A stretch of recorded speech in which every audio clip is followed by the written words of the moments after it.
ಜೀವನ ಅದೆಷ್ಟು ಅಮೂಲ್ಯ ಅಲ್ವಾ?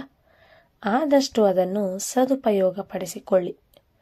ಜೀವನದಲ್ಲಿ ನಾವು ಎಲ್ಲವೂ ಚೆನ್ನಾಗಿರಬೇಕೆಂದು ಬಯಸುತ್ತೇವೆ. ತರಕಾರಿಯಿಂದ ಹಿಡಿದು ಮನೆಯ ಸಾಮಾನು ತರುವವರೆಗೂ ಎಲ್ಲವೂ ಚೆನ್ನಾಗಿರಬೇಕೆಂದು ಅಂದುಕೊಳ್ಳುತ್ತೇವೆ. ಅಂದ ಮೇಲೆ ಇದು ನಮ್ಮ ಜೀವನಕ್ಕೂ ವರ್ತಿಸುತ್ತದೆ. ಹಾಗಾದರೆ ನಾವು ಜೀವನದಲ್ಲಿ ಎಷ್ಟು ಚೆನ್ನಾಗಿದ್ದೇವೆ? ಇಷ್ಟಕ್ಕೂ ಜೀವನವೆಂದರೇನು? ಒಂದು ಒಳ್ಳೆಯ ಉದ್ಯೋಗ, ಒಳ್ಳೆಯ ಸಂಬಳ, ಒಂದು ಒಳ್ಳೆಯ ಮನೆ, ಒಳ್ಳೆಯ ಹೆಂಡತಿ ಮಕ್ಕಳು, ಒಳ್ಳೆಯ ಕಾರು, ಬಂಗಾರ, ಬೆಳ್ಳಿ, ಒಡವೆಗಳು ಅಂದರೆ ಇವೇ ನಿಜವಾದ ಜೀವನವೇ? ನಿಮ್ಮನ್ನು ನೀವು ಗಮನಿಸುತ್ತಿದ್ದೀರಾ? ನಿಮ್ಮನ್ನು ನೀವೇ ಪ್ರಶ್ನಿಸಿಕೊಳ್ಳಿ. ನಿಮ್ಮ ಆರೋಗ್ಯ ಹೇಗಿದೆ? ಅದನ್ನು ಚೆನ್ನಾಗಿ ಇಟ್ಟುಕೊಳ್ಳಲು ನೀವೇನು ಮಾಡುತ್ತಿದ್ದೀರಿ? ನಿಮ್ಮ ಆರೋಗ್ಯ ಈಗ ಹೇಗಿದೆ? ಕ್ರಮ ತಪ್ಪದಂತೆ ವ್ಯಾಯಾಮವನ್ನು ನೀವು ಮಾಡುತ್ತಿದ್ದೀರಾ? ಅರ್ಧ ಗಂಟೆಯಾದರೂ ವಾಕಿಂಗ್ ಮಾಡುತ್ತಿದ್ದೀರಾ? ಯೋಗಾಭ್ಯಾಸ ಮಾಡುತ್ತಿದ್ದೀರಾ? ನೀರು ಸಾಕಾಗುವಷ್ಟು ಕುಡಿಯುತ್ತಿದ್ದೀರಾ? ಆರೋಗ್ಯದ ಇನ್ಶೂರೆನ್ಸ್ ಮಾಡಿಸಿದ್ದೀರಾ? ಏಕೆಂದರೆ ಮನುಷ್ಯ ಆರೋಗ್ಯವಾಗಿದ್ದರೆ ಮಾತ್ರವೇ ಏನನ್ನಾದರೂ ಮಾಡಬಲ್ಲ, ಏನನ್ನಾದರೂ ಸಾಧಿಸಬಲ್ಲ, ಸಂಪಾದನೆ ಮಾಡಬಲ್ಲ.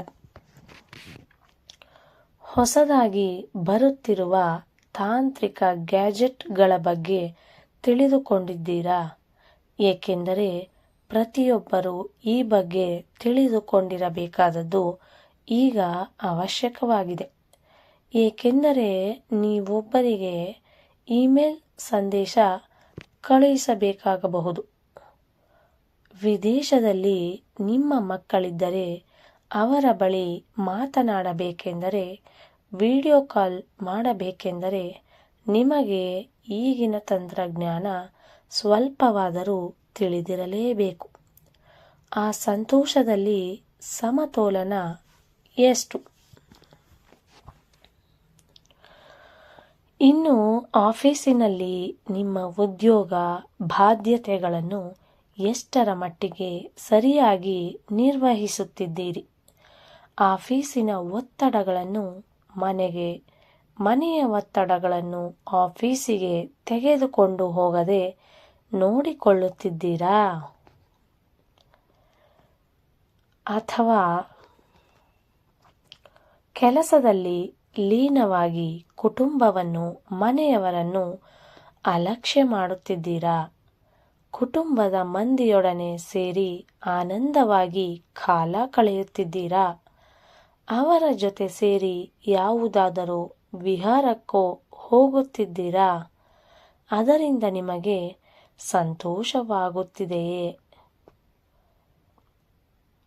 ಕರೋನಾ ಬಂದು ಹೋದ ನಂತರ ವಯಸ್ಸಿನೊಂದಿಗೆ ಸಂಬಂಧವಿಲ್ಲದೆ ಡಿಜಿಟಲ್ ಉಪಕರಣಗಳು, ಸಾಮಾಜಿಕ ಮಾಧ್ಯಮಗಳು ವಿನಿಯೋಗ ಹೆಚ್ಚಾಗಿದೆ.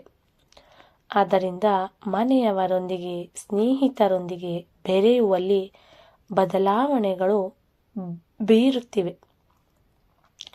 ಆ ಉಪಕರಣಗಳಿಂದ ತಂದೆ ತಾಯಿಗಳು ಮಕ್ಕಳೊಂದಿಗೆ, ಮಕ್ಕಳು ತಂದೆ ತಾಯಿಗಳೊಂದಿಗೆ ಕಳೆಯುವ ಕಾಲ ಕಡಿಮೆಯಾಗುತ್ತಿದೆ. ತಂದೆ ತಾಯಿಗಳು, ಅಕ್ಕ ತಂಗಿಯರು, ಅಣ್ಣ ತಮ್ಮಂದಿರು, ಬಂಧು ಬಳಗದವರ ಜೊತೆಯಲ್ಲಿ ಬೆರೆಯುತ್ತಿದ್ದೀರಾ? ಹೋಗಲಿ, ಅವರ ಜೊತೆ ಫೋನಿನಲ್ಲಾದರೂ ಮಾತನಾಡುತ್ತಿದ್ದೀರಾ? ಪತಿ ಪತ್ನಿಯರ ಸಂಬಂಧ ಅನ್ಯೋನ್ಯವಾಗಿದೆಯಾ? ಒಂದು ಸಾರಿ ನಿಮಗೆ ನೀವೇ ಇದನ್ನೆಲ್ಲ ಪರಿಶೀಲಿಸಿಕೊಳ್ಳಿ. ಉತ್ತಮ ಬಾಂಧವ್ಯ ಮುಂದುವರೆಸುತ್ತಿದ್ದೀರಾ? ಮನುಷ್ಯ ಸಂಘಜೀವಿ. ನಮ್ಮ ಸ್ನೇಹಿತರು, ಆತ್ಮೀಯರು, ಬಂಧು ಬಳಗದವರೊಂದಿಗೆ ಒಳ್ಳೆಯ ಸಂಬಂಧಗಳು ಇರಬೇಕು. ನಮ್ಮ ಸಂತೋಷವನ್ನು ಅವರೊಂದಿಗೆ ಹಂಚಿಕೊಂಡರೆ ಅದು ದ್ವಿಗುಣವಾಗುತ್ತಾ ಹೋಗುತ್ತದೆ. ನಮ್ಮ ದುಃಖವನ್ನು ಅವರೊಂದಿಗೆ ಹಂಚಿಕೊಂಡರೆ ದುಃಖ ಕಡಿಮೆಯಾಗುತ್ತಾ ಹೋಗುತ್ತದೆ. ನೀವು ಮನಸ್ಸು ಬಿಚ್ಚಿ ಮಾತನಾಡುವಂತಹವರು, ನಿಮ್ಮ ಕಷ್ಟ ಸುಖಗಳನ್ನು ಹೇಳಿಕೊಳ್ಳುವಂತಹವರು ನಿಮಗಿದ್ದಾರಾ ನೋಡಿಕೊಳ್ಳಿ. ಅಕ್ಕಪಕ್ಕದಲ್ಲಿರುವವರು ನಿಮಗೆ ಗೊತ್ತೇ. ಅಪಾರ್ಟ್ಮೆಂಟ್ ಸಂಸ್ಕೃತಿ ಬಂದ ಮೇಲೆ ಅಕ್ಕಪಕ್ಕದ ಮನೆಯವರು ಎಂಬುದೇ ಇಲ್ಲವಾಗುತ್ತಿದೆ. ಪಕ್ಕದ ಫ್ಲ್ಯಾಟಿನಲ್ಲಿ ಏನು ತೊಂದರೆಯಾದರೂ ನಮಗೆ ಗೊತ್ತಾಗುತ್ತಿಲ್ಲ. ಹಳೆಯ ಕಾಲದಲ್ಲಿ ಮಕ್ಕಳು ಅಕ್ಕಪಕ್ಕದ ಮನೆಯವರೊಡನೆ ಸ್ನೇಹ ಸಂಬಂಧಗಳನ್ನು ಮಾಡಿಕೊಂಡು ಅಲ್ಲಿಗೆ ಹೋಗಿ ಬರುವುದು ನಡೆಯುತ್ತಿತ್ತು. ಆದರೆ ಈಗ ನಿಮ್ಮ ಅಕ್ಕಪಕ್ಕದ ಅಪಾರ್ಟ್ಮೆಂಟ್ನವರು ನಿಮಗೆ ಗೊತ್ತಾ?